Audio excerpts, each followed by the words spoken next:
କେତେବେଳେ ଦେଖିବେ କାହାର ପିଲା ଛୁଆ ହବାର ଥିବ, ଝିଅ ହେଇଯିବ ଶଳା ମୁହଁ ଶୁଖେଇକି ଆସିବେ, ପୁଅ ହେଇଯିବ ଖୁସି ମନେଇବେ। ଆଜ୍ଞା ହଁ, ଗୋଟେ ପୁଅ ଜନ୍ମ ହେଲାଣି ତା ଖୁସି ମନାଯାଏ, ନହେଲେ ତ ବାକି ଜୀବନ ଗୋଟେ ପୁଅର ଆଉ କାହା ଖୁସି ପାଇଁ ବଞ୍ଚିବାରେ କଟିଯାଏ।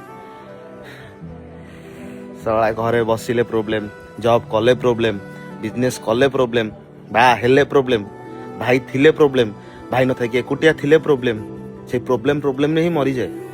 ଏଇଥିରେ ଭାବନ୍ତି ଗୋଟେ ପୁଅ ହେବା ସହଜ। ମୁଁ ତ ଭାବେ ଶଳା ଗୋଟେ ଝିଅ ଜନ୍ମ ହେଲେ ହିଁ ଭଲ। ଗୋଟେ ପୁଅ ତମ ସହିତ ରହିବ ନା ନାହିଁ, ତା ବାପା ବୋଉ ସହିତ ରହିବ ନା ନାହିଁ ଏଇଟା ଗ୍ୟାରେଣ୍ଟି ନାହିଁ, କିନ୍ତୁ ଗୋଟେ ଝିଅ ଜନ୍ମ ହେଲେ ତା ବାପା ମା ସହିତ ମଲା ଯାଇ ଥିବ, ବାପା ମାର ମଲା ଯାଇ ସେବା କରିବ, ଖରାପ ହେଇଥାଉ ପଛେ। ସେଥିପାଇଁ ମୁଁ ବି ଚାହେଁ ଯଦି ଆଗକୁ କ'ଣ ହେଉଛି ଝିଅ ହିଁ ହଉ।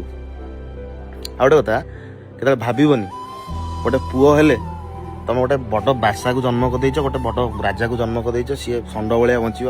ଆଜ୍ଞା ଗୋଟେ ବକରାକୁ ଜନ୍ମ କରିଦେଇଛ, ତା ସାରା ଜୀବନ ଯାକ ବକରାମିରେ ପଳେଇବ।